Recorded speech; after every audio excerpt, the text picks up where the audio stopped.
Our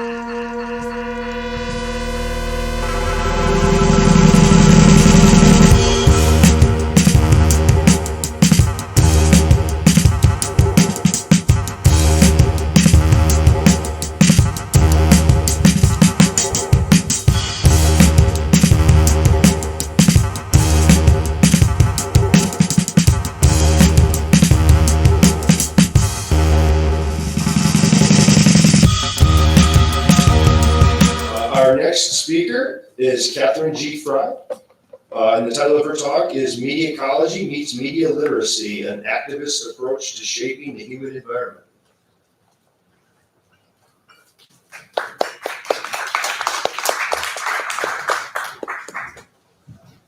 Which one is it? Right here. Shrink the world.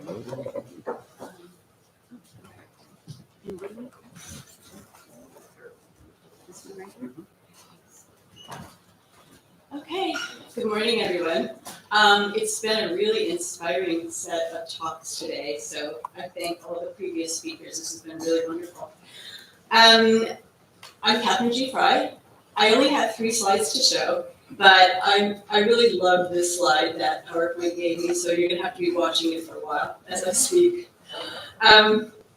So I'm a media studies professor, but I also co-founded, as some of you in the room know, I co-founded a media literacy grassroots New York City-based media literacy organization in 2007. And I stepped away from being its education director in 2014, and unfortunately it folded in 2019. But during that period of time, we were able to build an organization that reached out to lots of different communities in New York City, in 4 of the 5 boroughs. I myself worked with a lot of different community groups, a lot of different organizations in New York City for funding, for support. I went into a lot of schools and community centers, gave a lot of workshops, trained a lot of people to do this kind of work. It was extremely fulfilling because as a media literacy person, I always, first of all, I come at media literacy and always have from kind of a different perspective than many people in the media literacy community. I'll say a little bit more about that later when I show you some of the outcome of my work. Because I come from a more media ecology point of view. And so, but also I have always felt like media ecology needed, or excuse me, media literacy needed to have more of an activist bent to it. And I tried to, think about media literacy and teach media literacy lessons with the aspiration to make change. And I know that that's come up a lot today, this idea of making change. For a long time in the media literacy community, there was a divide between, people who said that media literacy education is just for like teaching critical thinking skills and it shouldn't be activist. And maybe that's changing now, but I've always been the person who's more on the activist side. And activism, of course, can be defined in a lot of different ways. Before I go on talking about media literacy stuff, I'll just go back to say I did step away from this media literacy organization in 2014. And more recently, I've been invited to become involved in some more community-based work, which I've been very pleased about, but it's very challenging. So I'm sort of like bringing my skills in, working with community organizations to this project. And the project is this.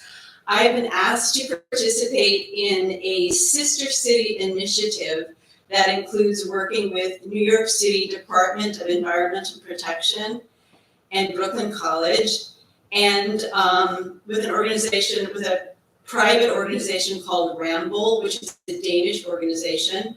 The sister city that we're working with is, of course, Copenhagen. So, and the whole idea behind this initiative is to try to deal with climate change, basically, and more specifically with the water retention issues and with, stormwater resiliency and flood reduction. New York City by itself was just, as most of you in the room know, was just like deluged at the end of September. And every weekend since then, we're getting more and more water. And flooding is a real problem. It's not going to go away. This is a climate change issue. And I was asked to be the person who could sit in on this initiative, listen to the arguments, and help them figure out how to be the communication person. Okay? And so, ironically, just before the deluge at the end of September, I got to sit in on a 3-day workshop at the DEP with our Copenhagen colleagues. All of them in the room were scientists and engineers and policy people. And then there was me. I was such an outsider.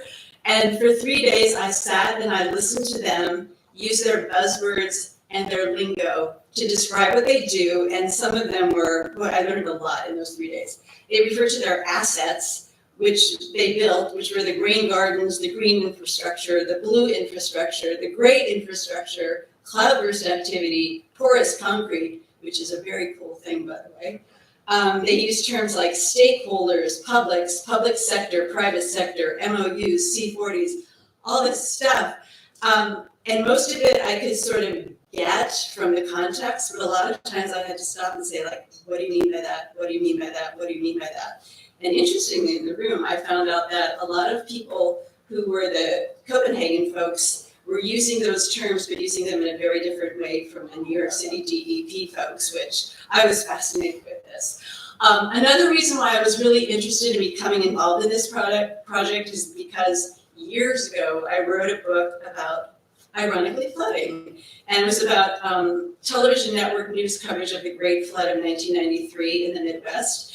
And in the process of writing that book, I became really fascinated with the way in which television constructed the flood and the metaphors that were used for nature and the way that people were talking about the resiliency of the Midwest farmers. So all these ways of essentially I was making the argument that television created the flood. And I became more and more convinced that it's really hard to separate the natural environment from the human environment because we access nature completely with the tools that we have, including our language and our visuals and all of that, all of the things that all of you know.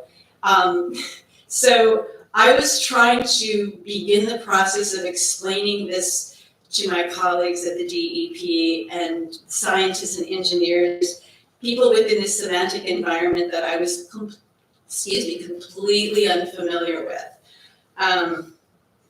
Anyway, so the problem that they have is a very pragmatic problem. Climate change, flooding, all this water, what are we going to do?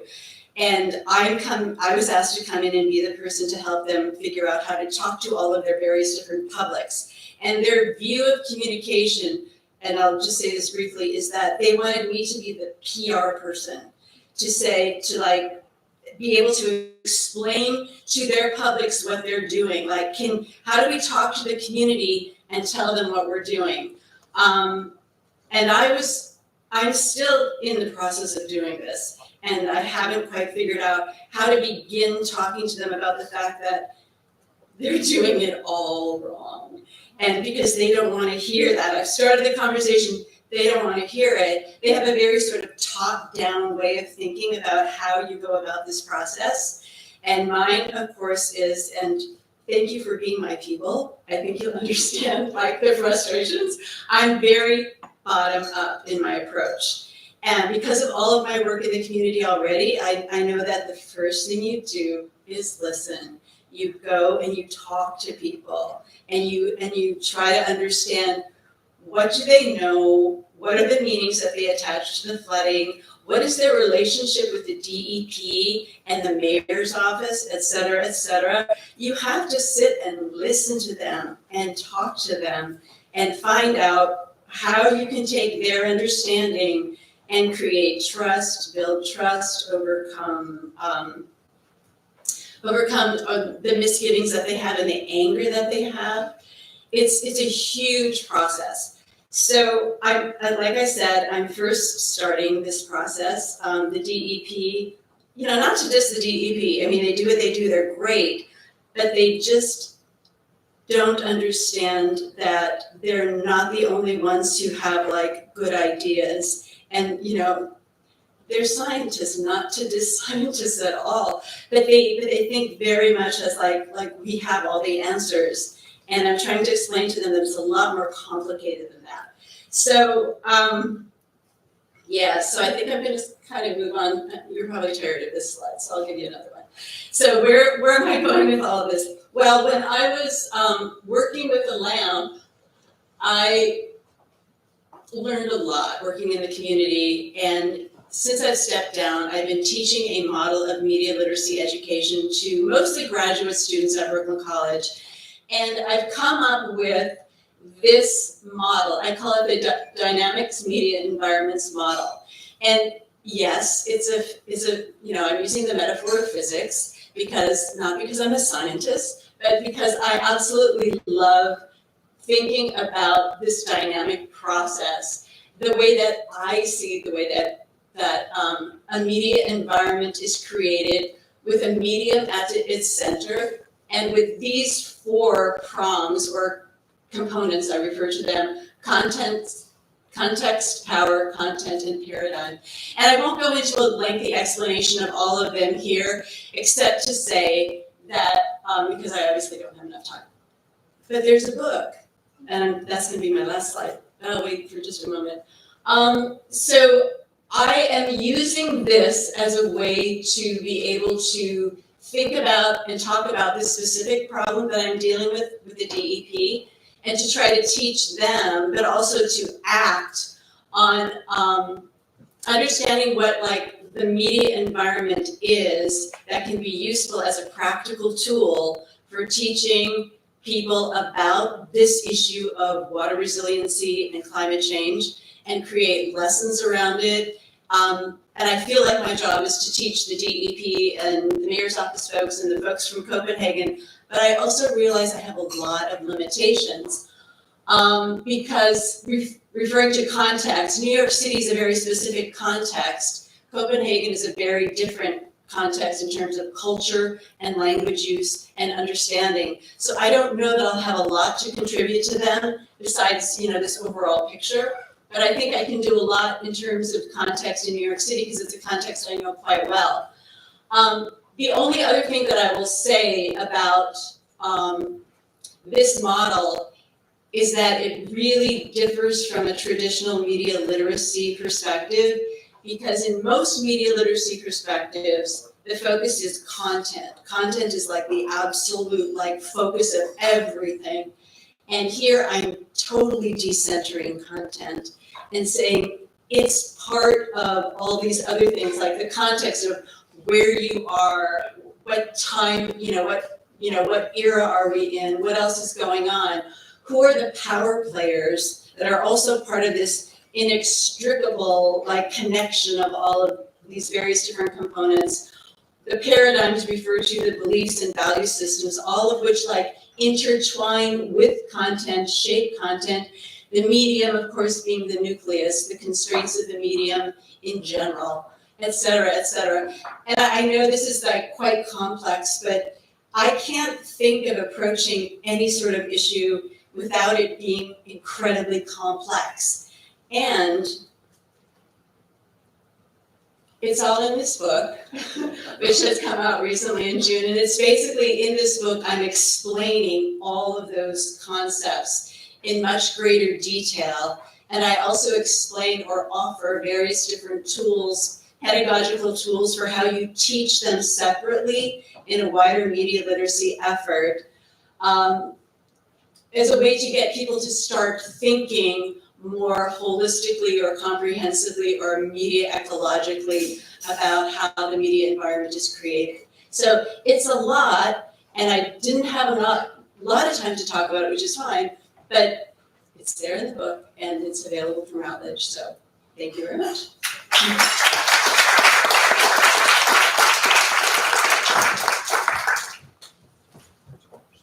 Thank you very much, Catherine.